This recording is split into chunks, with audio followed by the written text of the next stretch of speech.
சரி ரஜினி, இப்போதைக்கு திமுக கூட்டணி கொஞ்சம் பலவீனம் அடைந்ததாக ஃபீல் பண்ணுறீங்களா? ஏன்னா இங்கே இருந்த கட்சிகள்லாம் அங்கே ஆதரவு தெரிவிச்சிட்டாங்க. இப்போதைக்கு திமுக கூட இருக்கக்கூடிய கட்சி சிறிய கட்சிகளான தேமுதிக இருக்குது, மனிதநேய மக்கள் கட்சி, மனிதநேய ஜனநாயக கட்சி, எஸ்டிபிஐ உள்ளிட்ட கட்சிகள், சில கட்சிகள் இருக்குதுன்னு வைங்களேன். அந்த மெகா கூட்டணிங்கிற பிம்பம் வந்து உடைந்து போனதாக நினைக்கிறீங்களா? சரி, எங்கள் தலைவர் வந்து கிளியராக சொல்லியிருக்காரு, எங்கள் கூட்டணி விட்டு யாரையும் போங்கன்னு சொல்லி நீங்கள் வந்து கூட்டணி விட்டு போங்க, எங்களுக்கு நீங்கள் கூட்டணிக்கு தேவையில்லைன்னு சொல்லி நாங்கள் யாரையும் அனுப்பலை. அவரவர் விருப்பன்றது நாங்கள் சுதந்திரமாக விட்டுருக்குறோம். கூட்டணி அது அவங்களுக்குன்னு தனி கட்சி இருக்குது, அவங்களுக்குன்னு ஒரு குழு இருக்குது, பொதுக்குழு இருக்குது, அவங்க அது கூடி அதை அவங்க டிசைட் பண்ணிக்கிட்டோம். இருந்த வரையில் இந்த கூட்டணி கட்சிகள் எதை வந்து நிரூபிக்கிறாங்கன்னா, 2019 தொடர் வெற்றியை பெறுகிற போது இந்த கூட்டணி நமக்கு தேவை, ஏன்னா இது ஜெயிக்கிற கூட்டணி. ஆனா ஒரு தோல்வியை சந்திச்சிருச்சு, தோல்வியை சந்திச்சோடனே விட்டுட்டு ஓடிடணும். எந்த கூட்டணி ஜெயிக்குது, எந்த கட்சி ஜெயிக்குதோ அதன் பின்னாடி சவாரி செய்யணும் அப்படின்ற முடிவை இந்த கட்சிகள் எடுத்தால், அதற்கு திமுக ஒன்றும் நீங்க இருந்தாதான் திமுக அடுத்து தேர்தலை சந்திக்கக்கூடிய அளவிற்கு திமுக பலவீனம் அடைந்த கட்சி கிடையாது.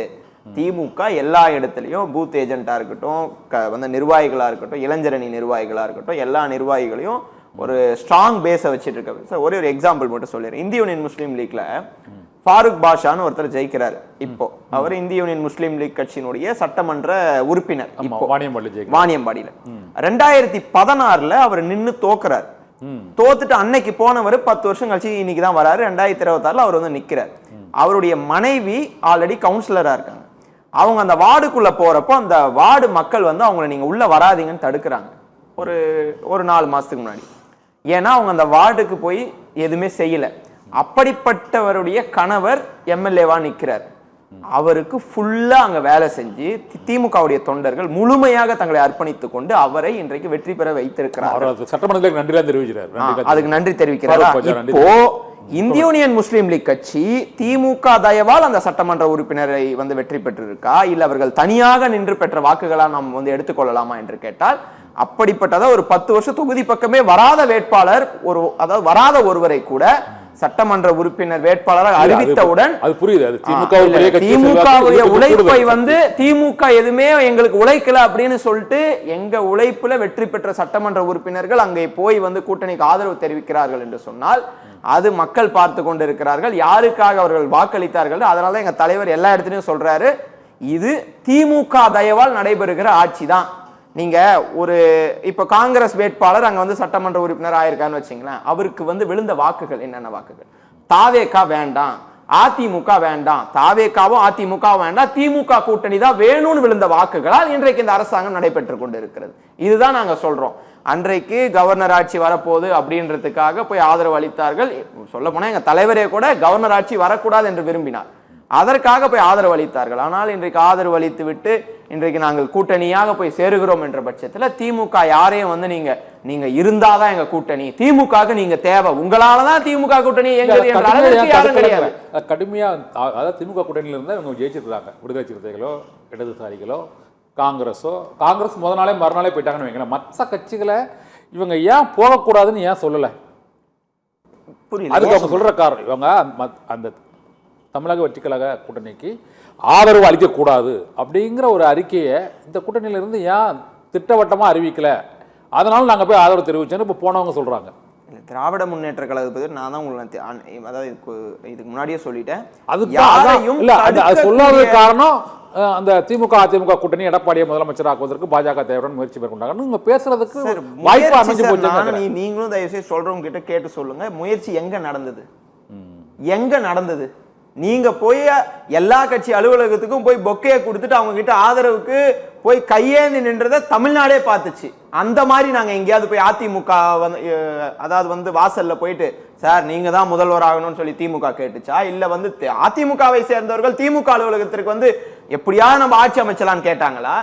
எதுவுமே நடைபெறாத ஒன்றை நீங்கள் வந்து வெளியில மக்களை ஏமாத்துறதுக்கு என்ன சொல்றீங்கன்னா, இவங்க 2 பேர் ஒண்ணு சேர பார்த்தாங்க அதனால நாங்க வந்து ஆதரவு கொடுத்தோம் என்று சொல்வது இன்றைக்கு அமைச்சரவையில இடம் கொடுத்திருக்காங்க. இன்னைக்கு வந்து விசிகா போயிருக்குன்னா அவங்க அமைச்சரவையில இடம் கொடுத்திருக்காங்க, அதனால அங்க போயிருக்காங்க. அதே மாதிரி இந்தியன் யூனியன் முஸ்லீம் லீக்லயும் ஒருத்தர் போயிருக்காங்கன்னா பதவிக்காக சென்று இருக்கிறார்கள், வேற ஒன்றும் கிடையாது. நீங்க அதிமுக உறுப்பினர்கள் எதுக்காக ரிசைன் பண்றாங்கன்னா ஏதோ ஒரு பேரம், பேரம் நடந்திருக்கு, இதுக்காக போறாங்க. இது கொள்கை கூட்டணி, அதுக்கெல்லாம் இந்த பேரை வந்து அந்த கூட்டணி வச்சுக்க முடியாது. ஏன்னா இது வந்து பதவிக்காக உருவான கூட்டணி. இன்றைக்கு அந்த கூட்டணியில போய் ஆமா நாங்க கூட்டணின்னு சேருகிற இன்றைக்கான வைகோ அவர்கள் பேசுகிற பற்றி பார்த்தா இன்றைக்கு பத்திரிகையாளர்களை இழிவாக பேசினுக்கிறார்.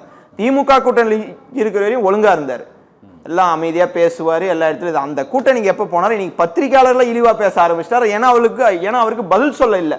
இந்த குதிரை பேரம் நடந்திருக்குது, இது அதுக்கு வந்து ப்ரூஃபே அவர் தான். அவர் வந்து பேசுறப்ப சொல்றாரு, முதல்வர் விஜய் அவர்கள் எங்கள் 2 சட்டமன்ற உறுப்பினர்களையும் ராஜினாமா செய்ய சொன்னார், நான் வந்து பிரச்சாரம் பண்ணி ஜெயிக்க வைக்கிறேன்னு சொன்னாருன்னு சொல்லி அவர் சொல்லியிருக்காரு. அப்போ விஜய் அவர்கள் ராஜினாமா செய்ய சொல்லி அவரு ஒரு நிமிஷத்துக்கு நிமிஷம் வேற மாதிரி பேசுவாரு.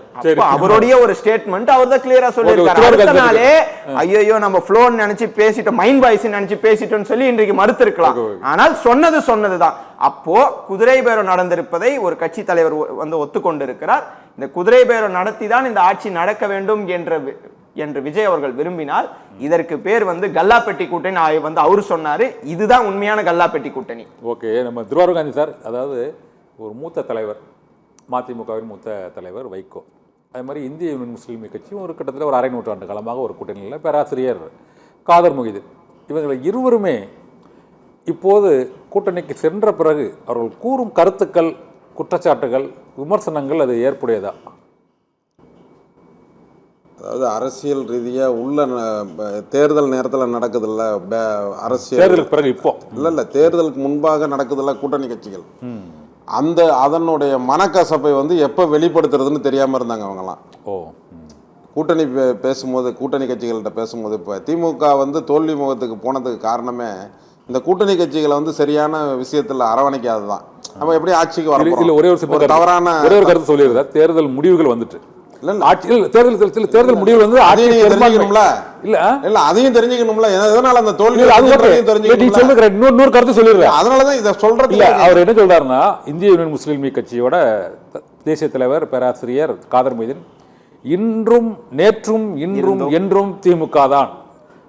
அவர் ஸ்டாலின் திமுக தலைவர்கிட்ட கேட்டுட்டு தான் நாங்கள் முடிவெடுப்போம் சொன்னா ஒன்று. ரெண்டாவது, மதிமுக பொதுச்செயலாளர் வைகோ தேர்தல் முடிந்த பிறகு 5ஆம் தேதி 6ஆம் தேதி அந்த காலகட்ட முடிவுகள்லாம் வந்த பிறகு திமுக கூட்டணி கட்சிகள் எதுவும் தாவேகா அரசுக்கு ஆதரவு அளிக்கக்கூடாதுன்னு வைகோ சொன்னார். சொல்லி ஒரு 4 நாளில் இந்த மாற்றங்கள்லாம் வருது. இதுக்கு தான் என்ன காரணம் கேட்குறேன். இதுக்குள்ள என்ன மாற்றம் ஏற்படுது சார்? அவங்க தொடர்ச்சியாக திமுக வெற்றி பெற்றுட்டே வந்துச்சு பாருங்க. மாண்புமிகு கலைஞர் அவர்களுக்கு பிறகு திமுக தொடர்ச்சி வெற்றி. அதாவது அதிமுக ஆட்சியில் இருக்கும் பொழுது பாராளுமன்றத்தில் முழுமையாக வெற்றி, அதற்கு பிறகு நடக்கிற சட்டமன்றத்தில் வெற்றி, அதற்கு பிறகு நடக்கின்ற உள்ளாட்சி தேர்தல்கள் வெற்றி, அதற்கு பிறகு நடக்கின்ற நாடாளுமன்றத்தில் வெற்றின்னு வந்துச்சு பாருங்க. இந்த வெற்றின்னு வந்த உடனே இவங்க எல்லாம் என்ன பண்ணிட்டாங்கன்னா, இப்போ அடிமை சாசனம் எழுதியாச்சு நம்மளுக்கு, இனிமேல் திமுக தவிர வேற யாரும் ஆட்சி அமைக்க முடியாதுன்ற மாதிரி அவர்கிட்ட சில ஆலோசகர்லாம் இருக்காங்க. இப்போ இந்த கூட்டணி கட்சியெல்லாம் கோவப்படுது இல்லை, அதெல்லாம் நான் பக்கத்தில் இருந்து பார்த்தேன். அதனால சொல்கிறேன், இந்த கூட்டணி கட்சியெல்லாம் அவ்வளோ உதாசீனம். ஏன்னா அவருக்கு ஒரு பிஏ, அந்த பிஏவுக்கு ஒரு பிஏ, அந்த பிஏவுக்கு இன்னொரு பிஏ, எப்படி அவருக்கு ஒரு பிஏ, அதுக்கு ஒரு பிஏ, அவருக்கு இன்னொருத்தர் பிஏ. இந்த பிஏட்ட சொன்னீங்கன்னா அந்த பிஏட்ட சொல்லியிருக்கேன் சார், பார்ப்போம் சார்னு சொல்லுவார். இப்படியே போட்டு கூட்டணி கட்சிகளுக்கு உள்ள சரியான ஒரு ஒரு புரிந்துணர்வே உருவாக்காம இந்த கூட்டணியில் இருக்கலாமா வேணாமா போயிடலாமா. நீங்கள் கடைசி வரைக்கும் நீங்கள் பாருங்கள், காங்கிரஸ் வந்து தாவேகாவுக்கு போகிறதுக்கான அத்தனை முயற்சியும் முடிஞ்சிருச்சு. அந்த லெவலுக்கு வந்துச்சு. பார்த்தீங்களா, பத்திரிகையில் பார்த்துருக்கோம், பிரேக்கிங் நியூஸ் அளவுக்கு போயிட்டு அப்புறம் போய் நாங்கள் கூட்டணி பேசி முடிச்சிட்டோம் அப்படின்னு. அதாவது பொருந்தாத கூட்டணி அப்படி தான் வரும். நீங்கள் எப்போ வந்து ஒரு ஒரு ஒரு கம்பல் பண்ணி ஒரு கூட்டணியை உருவாக்குறீங்களோ அந்த கூட்டணி தோல்வி அடைஞ்சிடும் எப்பயுமே. நீங்கள் அதேமாரி கலைஞர் அவர்கள் இப்போ பார்த்தீங்கன்னா கடைசி தேர்தல் அவர் சந்திக்கும் போது இதேமாரி தான் பேரம் வந்து மேலே வந்து ரைடு காங்கிரஸ், கீழே வந்து கூட்டணி கட்சியினுடைய தொகுதி பங்கீடு, மேலே இடி ரைடு, இன்கம் டாக்ஸ் ரைடு பார்த்துருப்பீங்க. உண்மையா இல்லையா அது? அப்ப கீழே வந்து அதே காங்கிரஸ் கீழே கூட்டணி பேச்சுவார்த்தை நடத்தும் பொழுது அது எவ்வளவு ஒரு பொருந்தாத கூட்டணியா வரும் பாருங்க அடுத்தது. அப்ப திமுகவுக்கு வந்து டாக்டர் வந்து 2 பொட்டியை வைக்கிறாரு, இந்த பொட்டியில ஓட்டு போடுங்க, எந்த கட்சியில் நம்ம கூட்டணி வைக்கலாம், அந்த கட்சியில் கூட்டணி 2 பாக்ஸில் வைக்கும் போது 2 பாக்ஸையும் பிரிக்கும் போது அதிமுக கூட்டணிக்கு தான் நம்ம போகணும்னு நிறையா இது வந்துருச்சு.